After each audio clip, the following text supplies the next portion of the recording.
Tervehdys. Tervetuloa veteraanien MM-kisojen keskimatkan A-finaaliin. Lähdetäänpä juoksemaan semmoista 5 kilometrin rataa ja kokeillaan naulata rastit. 40-sillä miehillä A-finaalin mitta olikin 5 kilometriä ja rasteja oli 15 kappaletta. Maasto on varsin tyypillistä varsinaissuomalaista maastoa, jossa ennen kaikkea toi radan alkupuolisko oli tosi kivaa avokallioaluetta.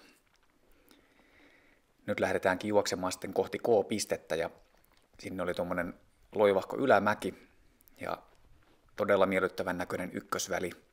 Ehkä vähän pidempi väli, mä odottelin vähän lyhkäisempää väliä, mutta ei se mitään. Tässä on ollut, karsinnassakin oli varsin pitkä ykkösväli. Tästä näin K-pisteen viereen ja aika nopeasti semmoinen intuitiivinen vilkaisu tuohon rastiväliin johti siihen, että mä haluaisin hyödyntää noita kallioalueiden hyväkulkuisia pintoja ja niitä pitkin sitten juosta tonne ykkösrastia kohti. Päätin siis edetä aika lailla tuossa rastin väliviivan tuntumassa ja ehkä vähän hakeutua sen vasemmalle puolelle tuolla lähempänä rastia. Mulla oli kuitenkin aika alkuvaiheessa lähtö, ei ollut vielä ihan kauheasti tullut mitään urjakaan ja mä oon tässä näillä videoilla valitellut sitä mun polvivaivaa ihan riittävästi. Edelleenkin se nyt tuossa jollain tavalla niin kuin oli hellänä, mutta ei se oikeastaan kipeentynyt siitä eilisestä karsintakilpailusta, mikä oli niin kuin tosi positiivinen uutinen. Mutta toisaalta sitten kunto on taas aika pohjamudissa, niin nyt katsotaan, että kuinka pitkään tässä oikein jaksaa mennä ennen kuin rupeaa tosi paljon matka painamaan. Ja löytyy aika kiva reitti ja väylä täältä. Mennään tässä mukavasti rastiväliviivan tuntumassa ja nähdään nyt, että aukenee tuossa edessä toi avokallioalue. Mä ajattelin, että mä niin kuin nuolasen sen mäen reunaa myöten täältä. Mä en ihan viitti juosta tonne mäen päälle, vaan mä kierrän pikkasen tota mäkeä sitten tonne kohta kaartaen tota mäen rinteen suuntaan sitten tonne vasemmalle puolelle. Ja mä ajattelin, että mä löydän sieltä semmoisen tason, mikä sitten johtaa mut tolle seuraavalle mäkialueelle, missä on tommosia vähän niin kuin vastajyrkänteitä, että mä joutuisin ihan sinne niihin jyrkänteisiin, niin sen takia mä teen tämmöisen pienen siirtymän tänne vasemmalle rastiväliviivan nähden, ja nyt me nähdäänkin jo tuolla edessä puitten takana näkyy hieman sitä seuraavaa tuommoista väliavokallioa ja sen takana näkyvää seuraavaa mäkialuetta. Todella hyvä näkyväisyys tässä maastossa ja ehdottomasti kannatti tämmöisiä avokallioita aina hyödyntää, jos vain mahdollista. Tuosta noin pitäisi olla jonkinlainen pieni suojuottikin tuossa notkossa. Katsotaan nähdäänkö se. Muistaakseni näin sen tässä. Se oli aivan hyvin hento, mutta siitä tuli kuitenkin yliastuttua. Jossain tässä se oli. Nyt edessä näkyykin pieniä jyrkännemuotoja. Ollaan ihan tässä tämän jyrkännärivistön vasemmassa reunassa ja löytyi tosi hyvä reitti tähän ylös ja onpa mahtava kulkukelpoisuus tämmöisellä avokalliolla. Edessä näyttää olevan muita suunnistajia. Tähyilin jo, että mun kannattaa ehkä yrittää siirtyä tuohon rastinoton näkökulmasta niin rastiväliviivan vasemmalle puolelle. Mennä tästä vähän tämmöisen niin kuin tasapiirteisemmän alueen halki ja yrittää löytää semmoisia mikroreitin valintoja, jolla mä saisin semmoisia näitä avokallioita hyödynnettyä. Ja aika kivasti näitä löytyikin, että heti kun tuli tämmöiseen vähän pehmeämpään suopaikkaan, niin tuntuu ainakin, että vähän tämmöiselle huonokuntoisemmalle se hidastui se vauhti aina muutaman sekunnin siinä. Nyt löytyi taas tämä seuraava taso täältä ja tähyilin tuonne eteenpäin, että näkyykö tuolla sitä mäen kulmaa. Ja kyllähän se tuolla edessä paistaakin jo kivasti. Nyt meidän täytyy vaan mennä sen mäen vasenta reunaa, jolloin se käytännössä heittää meidät suoraan siihen rastille. Rasti on tuommoinen pieni kivi, mikä pitäisi olla tuommoisessa jonkinlaisessa tasanteessa tämän isomman oikealle puolelle jäävän mäen alapuolella. Tästä vähän tähyilin, että mistä kohtaa kannattaa mennä. Todella hyvä kulkunen tämä kallioalue tässä. Täältä näin pujahdetaan. Ihan tuossa näkyy oikealla puolella toi mäki vielä. Se tietyllä tavalla ohjaa mut tosi sujuvasti tähän ja nyt sitten rupesin vähän katsomaan, että no se on ihan tuossa tasanteella se kivi, että pyritään vaan katsomaan kompassista riittävän hyvä suunta, että mä osuisin siihen. Ja nyt tuolla edessä näkyy joku toinen kivi. Tässä kohtaa mä luin, että siinä onkin tosiaan iso kivi just ennen sitä rastia. Ja nyt tähyilin tuonne eteenpäin, että onko se tuolla jossain. Ja siellä olikin toinen suunnistaja, meni myöskin leimaamaan siihen. Ja oikein kivasti suunnistuskilpailu käyntiin tästä. Minuutin verran jäin, eli kyllä siellä on hurjaa vauhtia painanut kovimmat juoksijat. Siellä oli taas, katoin väliajoista, että itse olen aina huomannut, että Esa Huttunen usein aloittaa tosi kovavauhtisesti kanssa näitä kisoja, ja hän olikin siellä piikkipaikalla sitten tässä ykkösrastilla. Sitten mennään kohti kakkosta. Aika nopeasti katoin, että en halua lähteä tuohon rinteeseen seikkailemaan. Se näytti aika kivikkoiselta ja huonokulkuiselta. Näin ollen tein aika tiukan käännöksen tuolla rastilla ja lähdin tähän mäkien välikköön. Ja täältä löytyikin tämmöinen peuranpolku.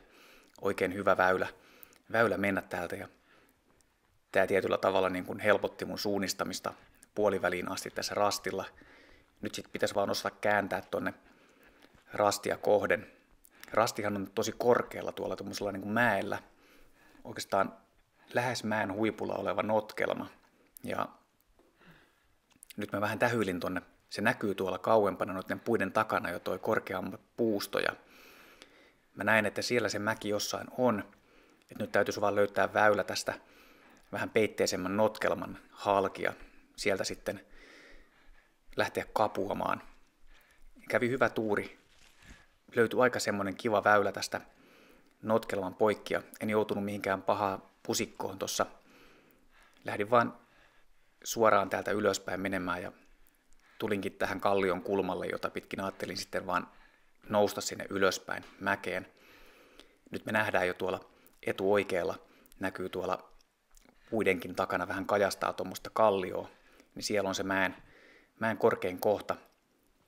Ja mä en vielä tässä niin kuin tähyily, että näenkö mä sitä rastia tarkemmin, mutta mä arvasin, että se on tuolla pohjukassa.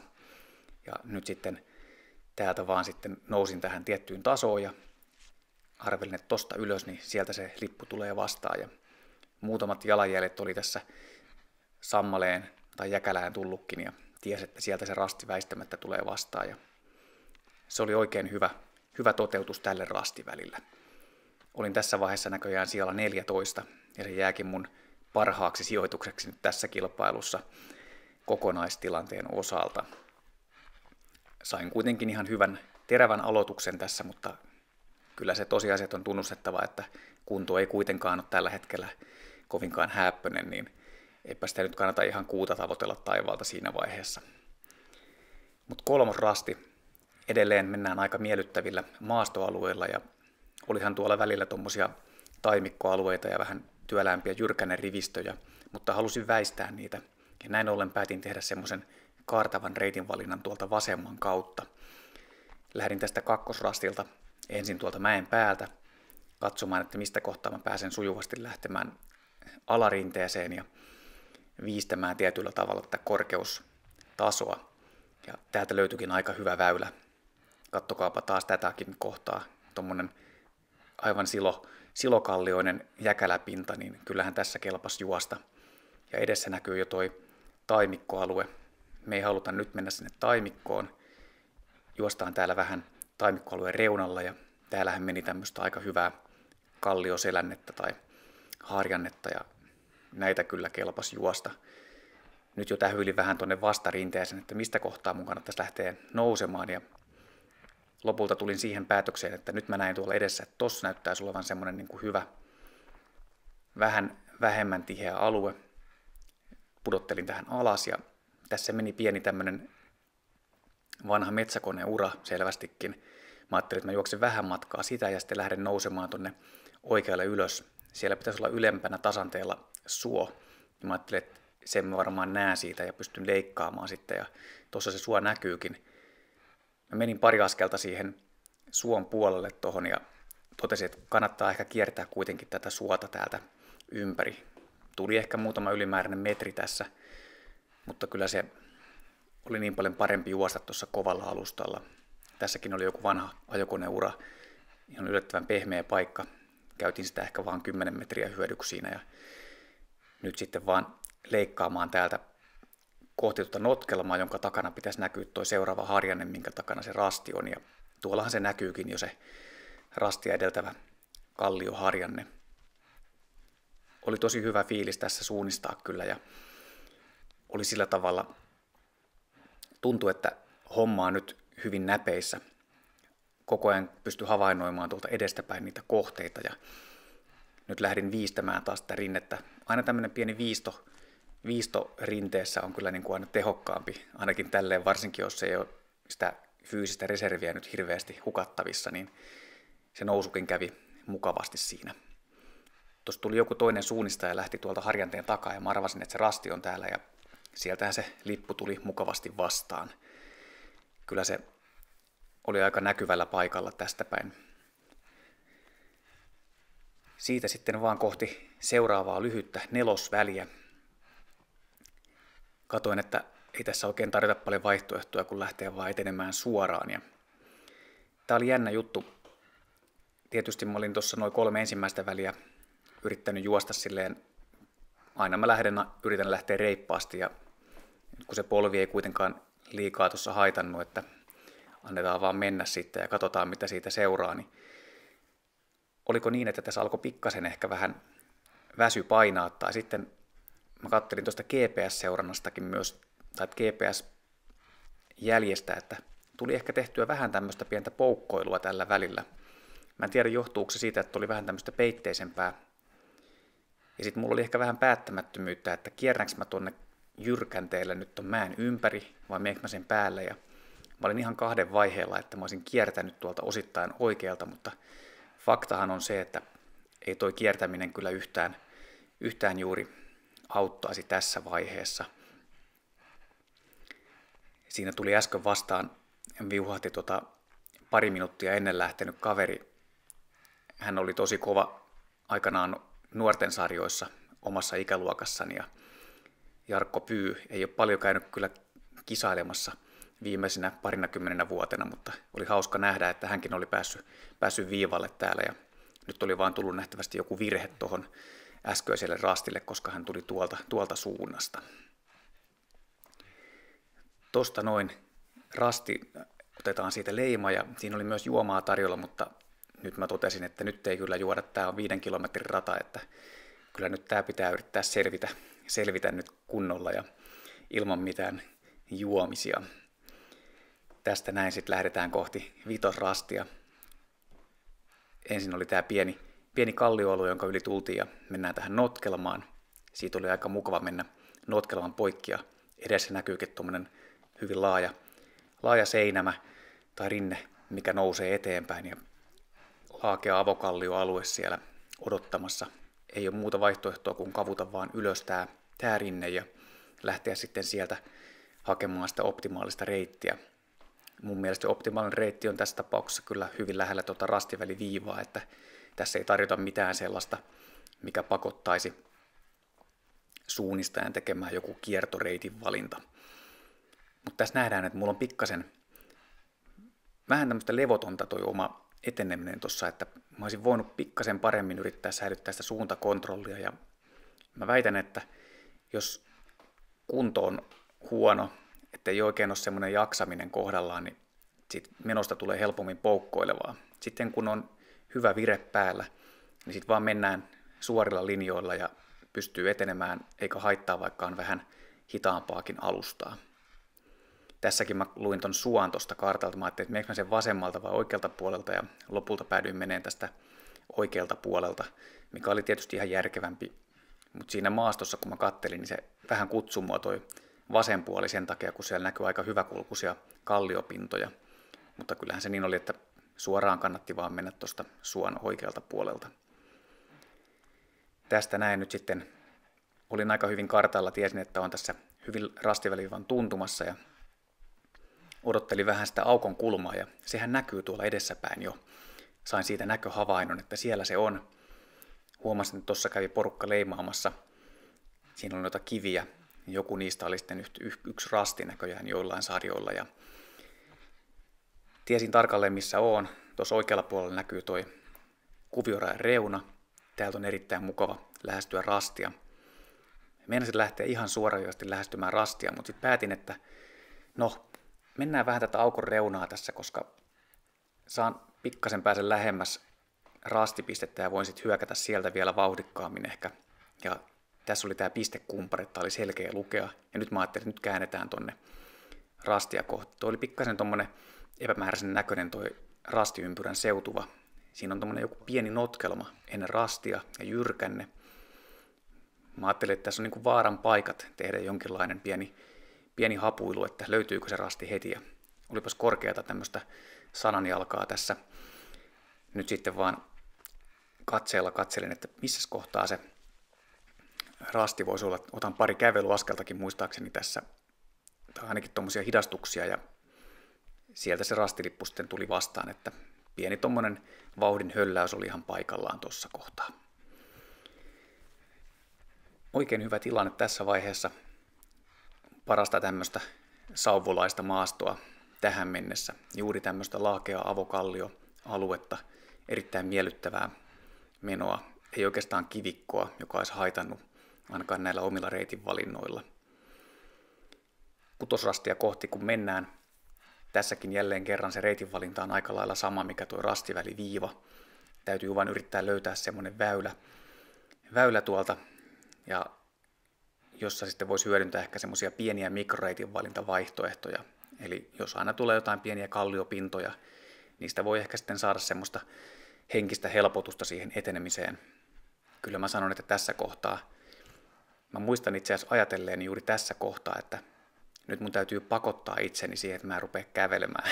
Että mä olin ihan puhki tässä ja meinasin ruveta kävelemään, mutta tää oli niin loivaa ylämäkeä, että mä ajattelin, että nyt vaan yritetään sinnitellä, että nyt päästään tähän päälle, niin sit pystyy taas hölköttelemään. Ja siellä meni joku toinen suunnistaja edessä. Oli löytänyt tämmöisen pienen peuranpolun tässä kalliolla ja nyt ollaankin hyvin lähellä tätä mäkialueen huippua. Pystyin vähän havainnoimaan tuolta vasemmalta. Näin itse asiassa noin pari kiveä, jotka jää tuohon karttapalan taakse, jotka on rastiväliviivalla. Tuossa edessä näkyy toi pieni avokallio läntti. Tästä meni tosi hyvä kulkuinen alue, mistä pystyi juoksemaan. Ja nyt mä vaan katsoin, että nyt täytyy olla varovainen, että mä en liikaa kaara tonne oikealle.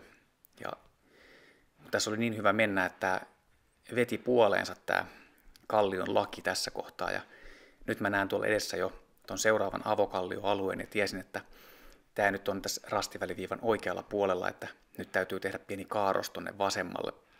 Ja näin kaaretaankin tätä kalliomuodon vasenta reunaa ja tarkoitus on siirtyä nyt tuohon vasemmalla puolella olevalle kallioalueelle. Siinähän se näkyykin jo kivasti ja päästään näin lähemmäs tätä rastiväliviivaa. Kompassista oli syytä koko ajan vähän huolehtia, että etenemissuunta on kohdallaan. Rastipisteen vasemmalla puolella on tuommoinen laakeampi avokallio mäkialue ja sitten taas oikealla puolella taas toinen mäkialue. Eli siinä on tietynlainen mäkien välikkö, mihin olisi tarkoitus löytää. Ja tuolla edessä etuvasemmalla vähän kajastaakin toi mäen huippu vasemmalla ja vastaavalla tavalla tuolla kauempana oikealla näkyy vähän toi korkeampi mäki. Joten nyt osasin tästä hyvin hakeutua tähän mäkien välikköön ja katsoin, että tässä on taas vaaran paikka, että jos se on jemmattu se rastilippu sinne jonnekin piiloon.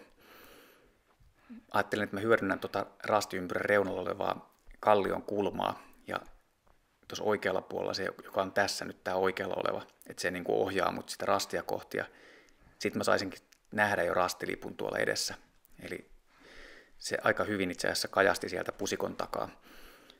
Ja nyt ei muuta kuin vaan leimaamaan siihen rastille ja noin otetaan sieltä leima.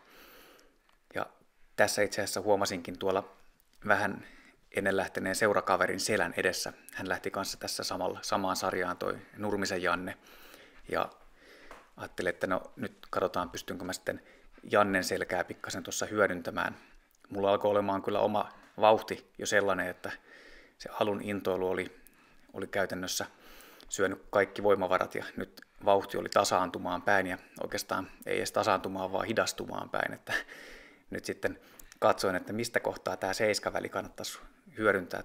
Toi tietyllä tavalla kutsui mua toi hyvin läheltä suoraan tai viivan oikealta puolelta menee tuommoinen valkoinen kaistalle tuon suon poikki. Mä ajattelin, että pitäisikö juosta siitä vaan mahdollisimman suoralla väylällä.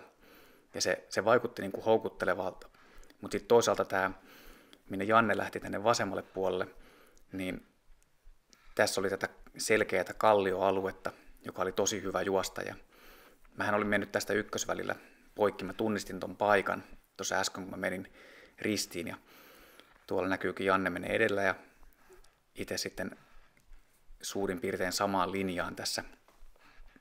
Kyllä tässä maastossa ehdottomasti kannatti käyttää näitä vähän parempikulkuisia alueita, kun mä olisin voinut mennä tuosta tuonne suollekin, mutta se olisi ollut varmasti selvästi hitaampaa ja se olisi ollut henkisesti paljon rankempi rämpiä siellä, kun nyt pääsi menemään tämmöistä todella hyvä kulkusta kallioaluetta tässä. Ja nyt ei muuta kuin sitten vaan suunnitelmana se, että nyt mä lähden leikkaamaan tonne mäkialuetta kohti, mikä on ennen seiskarastia. Rasti on aika korkealla, täytyy vaan löytää se oikea oma taso siellä, mihin kohtaan sitten halutaan löytää. Ja tästä katsoin, että nyt ei muuta kuin käännetäänpä tonne mäkeä kohden tästä.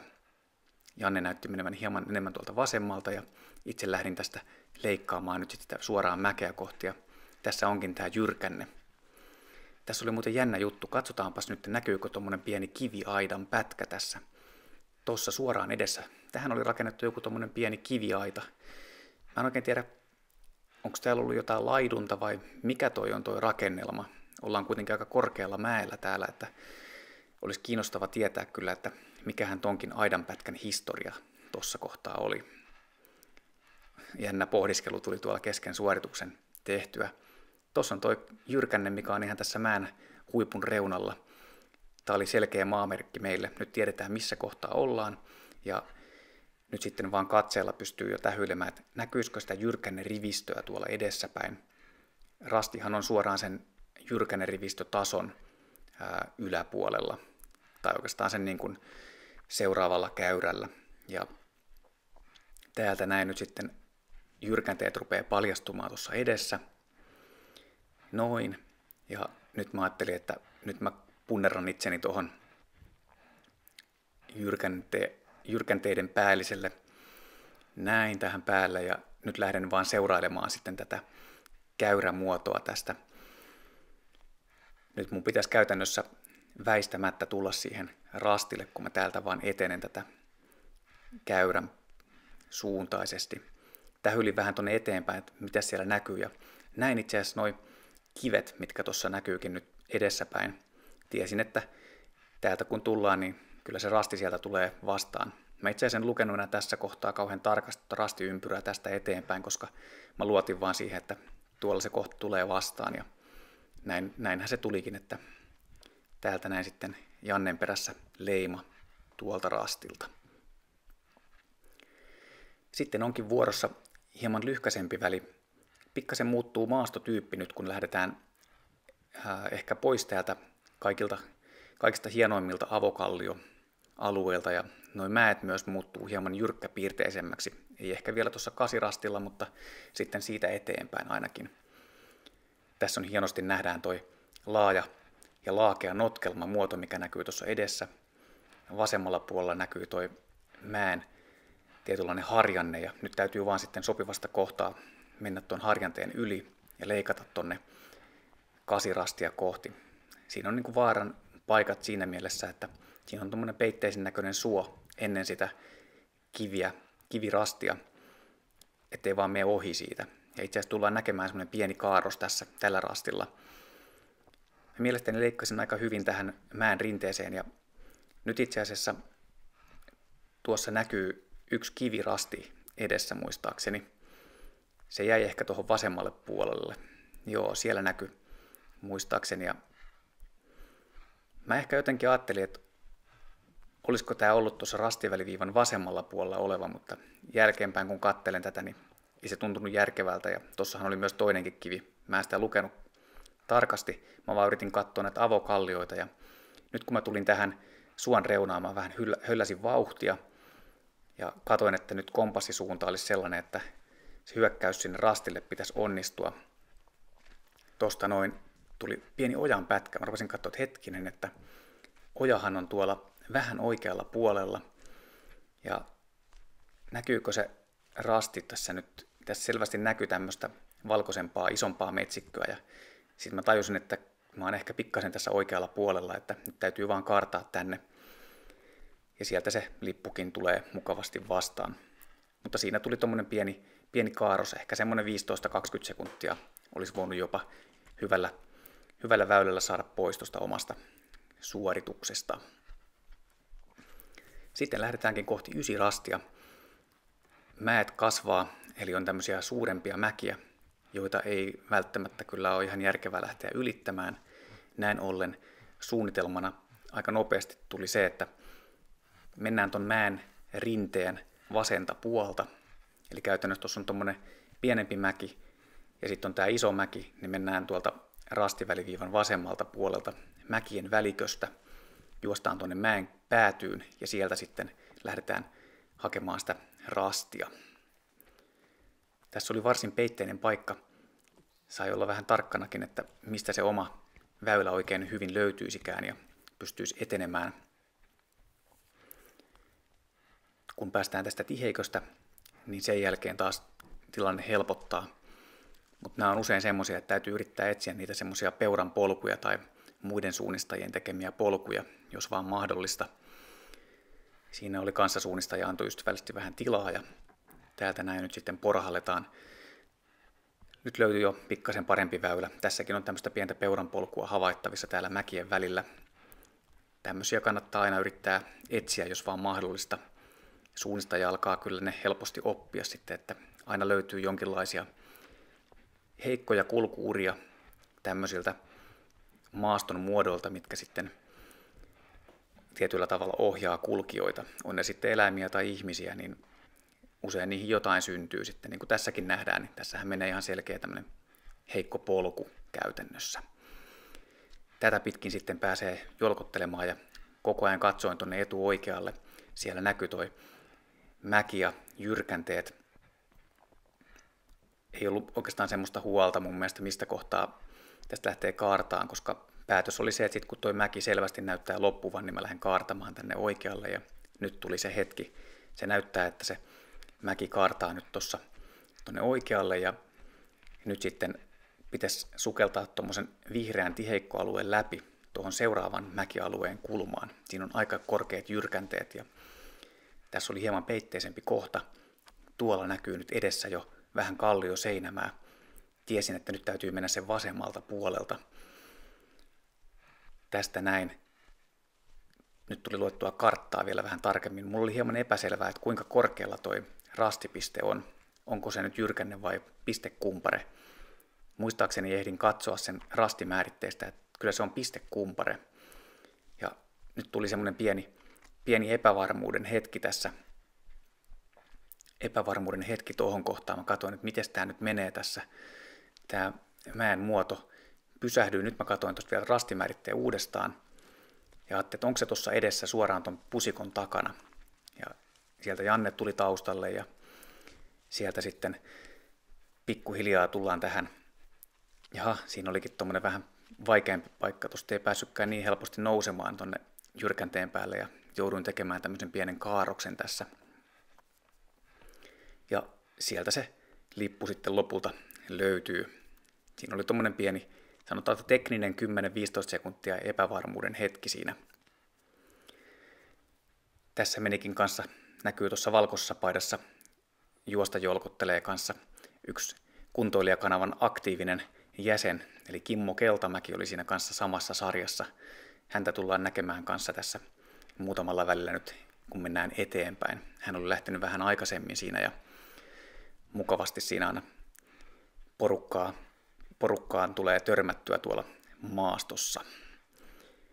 Nyt on aika vaikean näköinen rastiväli, todellinen rinneväli, mutta rasti itsessään pitäisi olla aika selkeä. Pistekumpare tuolla tietyllä tavalla mäen kärjessä. Eli siinä mäki kääntyy jo aika voimakkaasti sen jälkeen tuonne oikealle puolelle ja näin ollen tällä välillä olisi olennaista vaan löytää semmoinen hyvä taso, missä juosta. Ja lähdinkin rastilta hieman nousemaan alkuun, koska siellä karstakilpailussakin mä huomasin, että välillä nuo mäen rinteiden alaosat oli vähän huonokulkuisia ja sen takia halusin, että yritän löytää pikkasen paremmin juostavia alueita, mutta en mä nyt tiedä, en mä nyt kauhean hyvin tässä onnistunut. Ja fakta oli se, että mä olin ihan puhki. Mä olin tässä kohtaa jo niin puhki, että tää oli tämmöistä, suunnistuskin alkoi kärsimään oikeastaan siitä, että aina kun on tosi väsynyt, niin sitä jotenkin niin kuin helposti jää suunnistaminen vähän puolitiehen. Ja mä yritin tässä tunnistaa näitä kohteita, tuossa oli tuommoinen yksi kivi. Ja mä ajattelin, että oliko toi kivi nyt toi, mikä on tuossa juuri väliviivan ja rastiympyrän läheisyydessä. Ja katselin, että kyllä se tosta niin pitäisi se rastikohta tulla vastaan. Mäen muoto näyttää ihan oikealta. Ja sitten mä olin katsonut tuolta ton koodin jo aikaisemmin, mutta mulla oli vaikeuksia, kun mulla oli tuo rastimäärite kotelo oli silleen, että mä en nähnyt kunnolla sitä koodia tässä kohtaa. Ja mä tulin tuohon rastille ja en heti leimannut, kun mä olin ottanut sen koodin väärin. Ja sitten mä katsoin uudestaan, että no olihan se oma rasti. Ja siinä Kimmo kävikin jo leimaamassa rastilla siinä heti mun takana. Ja itsellä tuli tommonen tekninen 5 sekunnin ylimääräinen aika siinä, kun tuli sekoiltua. Eli kyllä tuommoisen niin kuin rastikoodin katsominen, niin se on ihan hyvä käytäntö tehdä se vähän aikaisemmin. Ja mä olin katsonutkin sen aikaisemmin, mutta mulla on oikeassa kädessä tuo rastimäärite kotelo ja siinä on semmoinen kotelon sulkija. Niin se oli jotenkin se rastimäärite paperi mennyt silleen, että mä en nähnyt sitä paria rastia oikein kunnolla niitä koodeja. Mun piti vähän niin kuin tihrustaa sieltä viistosti ja sen takia mä olin kattonut väärin, että mikä oli sitten se ton rastin koodi. No, onneksi ei tullut mitään ihmeempää muuten, että suoraan rastille oli ihan hyvä juttu. Nyt lähdetään menemään kohti rastia 11. Tuli vähän semmoinen keski-eurooppalainen maastotyyppi tässä mieleen. Mennään tämmöistä rinnettä myöten ja tällä välillä ei oikeastaan ollut mitään muuta suunnitelmaa kuin se, että lähdetään etenemään vaan rastimäkeä kohden ja kierretään se vasemmalta puolelta. Se oli selkeä suunnitelma ja nyt tapahtui joku ajatuskatkos mulla. Nyt tulee ehkä tämän suorituksen selkein virhe tänään. Mä jotenkin luin ton keltaisen alueen tossa ja sit mä ajattelin, että nyt vaan seurataan tätä rinnettä myöten. Mä mielessäni luin, että mä oon niin kuin hyvin lähellä sitä keltaisen alueen yläreunaa, että mä vaan seuraan sitä rinnettä, mutta mä lähdinkin seuraamaan vähän liian alhaalta sitä rinnettä. Ja näin ollen mä en vielä tajunnut sitä, mutta nyt kun mä katson tuolla edessä on rasti, ja mä rupean katsoa, että hetkinen, että mikäs rastipiste tämmönen on, että tässä on kivi. Sitten mä rupesin katsoa, että mikäs tää oikein onkaan tässä, että hetkinen, että miksi mä oon nyt täällä vasemmalla, tai siis mä tajusin nyt vasta, että mä oon tullut tänne vasemmalle, että hitsiläinen, että mun täytyykin tehdä nyt terävä käännös tosta tiheikön läpi tonne rastille, ja huono juttu oli tässä se, että nyt kun mä lähdin tekemään sitä korjausta, eihän tässä niin kuin valtavasti ylimääräistä matkaa tullut tai aikaakaan sillä tavalla, mutta mun olisi pitänyt tässä kohtaa ottaa terävä suunta ja lähteä suoraan kohti tuota rastimäkeä. Nyt kävi niin, että kun mä lähdin tänne vihreeseen ojitettuun tiheikkoalueeseen, tämä paljastui todella huonokulkuiseksi tämä maasto ja niin kuin nähdään mun suunnasta, mulla ei ole suuntakontrolli tällä hetkellä hyvä. Mä luotin intuitiivisesti vaan siihen, että tosta mä vaan nyt menen suitsait ton vihreän alueen läpi. Ja nyt mä taisin muistaakseni vähän katsoa kompassia tässä, että hetkinen, että miten tää nyt oikein meneekään. Että mähän on ehkä pikkasen täällä liikaa menossa tänne vasemmalle puolelle. Ja vasta nyt rupesin tekemään sitä kaartamista tonne oikealle, mitä olisi pitänyt tehdä jo paljon aikaisemmin. Tosta noin pikkuhiljaa se mäki alkaa näkyä ja aivan selvästi näin, että tässä on tämä mäkien välikkö. Mä hämmästyn, että kylläpäs mä oon tullut paljon tänne vasemmalle. No, nyt ei muuta kuin vaan sitten sitä jyrkännettä kohden, mikä on se rastipiste. Ja sen pitäisi tulla kyllä sieltä kohta vastaan. Tuolta noin. Ja sitten mä rupesin katsoa, että onpas se korkealla vielä. Että se oli vielä tämmöinen niin kuin toinen ylläri, että kylläpäs se oli korkealla se jyrkänne siellä. Nyt ei muuta kuin kavutaan tässä pikkuhiljaa tuonne ylöspäin. Ja kyllä mä sanon, että en suosittele pummaamaan, jos on väsynyt. Että se on kyllä niin, että se tuntuu paljon ikävämmältä vielä se pummaaminen. Tässäkin tämmöinen niin kuin pieni ylimääräinen häiriö, niin kyllä se oli rankkaa. Ja siitä noin Kimmo menikin leimaamaan ekarastille ja itse tuun täältä pikkuhiljaa hiippailen perässä näin. Ja ei ollut kauhean häppöinen toi rastiväliaika tolle välille. Ja nyt nähdään sitten ehkä pikkasen huono reitin valinta tälle lyhyelle seuraavalle välille. Aika nopeasti ajattelin, että kannattaa ehkä kiertää toi mäki tuolta oikealta puolelta. No, jälkeenpäin katsottuna, niin ehdottomasti olisi kannattanut mennä suoraan. Ei tuossa ole juurikaan nousua. Sehän on lopulta vaan laskua sitten sen mäen huipun jälkeen, että ehdottomasti tämä väli olisi kannattanut mennä suoraan. Mä lähdin kiertämään oikealta puolelta. Kiinnitin huomiota siihen, että täällä ei hirveästi ollut jälkiä, että ei ollut monikaan mennyt täältä ja se jo pikkasen ehkä niin kuin huolestutti, että jahas, että onko tämä nyt sitten semmoinen rasti, mikä on vaan meidän sarjalla vai mikä tässä on oikein syynä. Ja niin kuin nähdään, niin mä tuolta korkeuskäyrää pitkin suurin piirtein etenen ja kaaran tätä mäen rinnettä ympäri, minimoiden sitä nousua. Ei se mikään huono juttu ollut, mutta nyt nähdään se, että mä oon ihan tuossa karttapalan reunalla menee toi GPS-pallura, niin nyt tulee semmoinen epävarmuuden hetki, että mä katseella etsin vähän sitä notkelmaa, että mulla pitäisi olla aika hyvä korkeusasema ja sen notkon pitäisi olla tuossa vähän niin kuin alapuolella. Ei näkynyt tässä vielä sitä, onko se tuolla, hetkinen, tuolla näkyy jo tie. Ja sitten mä katson, että onko se tuolla, Janne oli näköjään tullut samaa reittiä mun perässä. Ei ollut kyllä nyt hyvä reitti tälleen ja sieltä Janne kävi poimassa rastin ensin, se olikin tämän harjanteen takana. Tuolta olisi pitänyt tulla vasemmalta ylhäältä vaan suoraan tähän rastille. Tämä oli ihan todella huono valintana. Aika ei paljon ole mennyt niin kuin ylimääräistä loppujen lopuksi. Varmaan ehkä puolisen minuuttia varmaan hävisin tuolla välillä. Näin niin kuin siihen omaan rauhalliseen optimiin, mikä olisi ehkä ollut tehtävissä. No, nyt lähdetään sitten näitä loppupuolen siirtymävälejä toteuttamaan. Tässä katsoin, että kannattaako juosta tietä pitkin tuonne kuviorajan reunaan ja mennä sieltä. Olin melkein jo tekemässä sitä, mutta sitten samalla mä huomaan, että tuossa näyttää olevan aika hyvä ura rastiväliviivan suuntaisesti. Ja katsoin, että siinä on tuommoisia avokallio, pieniä länttejä tai valkoisen metsän länttejä, että ehkä tästä pystyisi juoksemaan suoraankin aika hyvin. Ja tämä alkupätkä meni mun mielestä ihan hyvin, tässä oli ihan kohtuullista mennä. Tässä olikin sitten toinen rasti, se oli tässä ojan päädyssä. Lähdin sitten etenemään tästä aika lailla suoraa reittiä, siinä oli vähän ehkä ruuhkaista.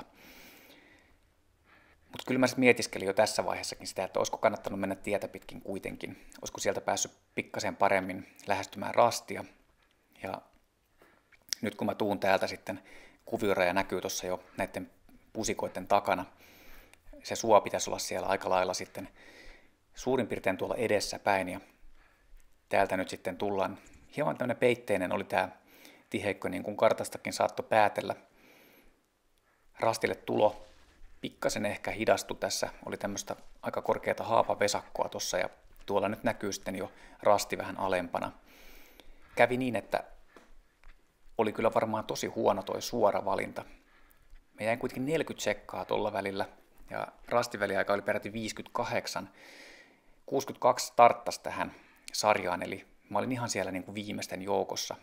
Eli tuossa tapauksessa kyllä hyvän alustan alle hakeminen olisi ollut ihan järkevää.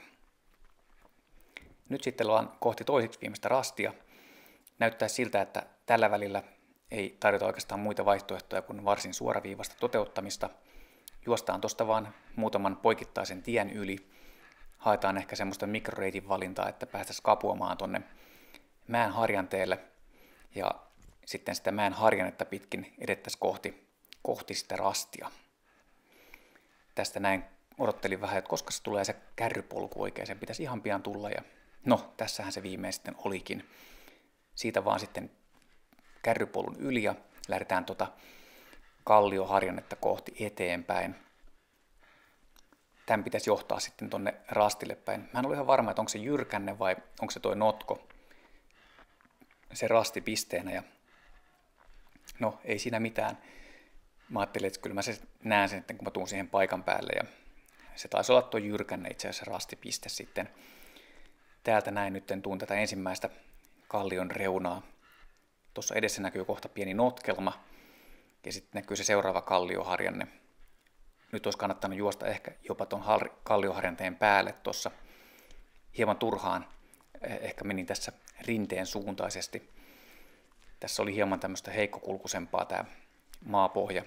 Oli jotain tuommoista jostain hakkuista risuja. Noin, tuosta leikataan vähän nyt tänne kallioharjanteen kulmalle ja nyt sitten katson, että onko se lippu tässä pian. Ja tuossa onkin itse asiassa toi tiheikkö, jonka takaa se lippu sitten kajastaa. Sieltä näin mennään tuohon jyrkänteelle ja otetaan sieltä sitten leima. Noin. Sitten ei muuta kuin vaan lähdetään kohti viimeistä rastia. Ihan voimat oli kyllä ehtyneet jo tässä vaiheessa ja alitajunnassa mä tiesin, että pitäisi kääntyä aika jyrkästi tuonne oikealle mäen muotoon nähden ja mulla on huono lähtösuunta. Ja tuossa näkyy itse asiassa toi kumpare tuossa edessä. Sitten tulee vielä semmoinen niin kuin sekaannusta aiheuttava asia mulle, että mä näen tuommoisen krepin tuossa. Että mikäs kreppi tässä on, että kilpailukarttaan oli merkattu semmoinen kielletty alue tuohon oikealle puolelle. Ja mä ihmettelin, että mikäs tää, eiköhän tässä mitään kiellettyä aluetta pitäisi olla. Mutta se olikin ton Fin5 rastiviikon maaliviitotus siinä. Heillä oli eri rasti siinä ja täältä nyt sitten viimein pääsin lähestymään sitä oman sarjan viimeistä rastia. Mutta kaiken kaikkiaan niin olipa taas tosi kiva suunnistaa. Voin sanoa, että on nyt niin kuin MM-kisojen 25. kipeällä polvella. Baptiste Rollier rökitti kaikki muut ja Tuomo Mäkelä oli siellä kakkosena ja Kristaps Joutsems oli kolmantena. Todella mukava kisailu ja kiitokset teille kaikille katselusta ja mukavista kisapaikkakeskusteluista. Jatketaan taas seuraavan kisan parissa.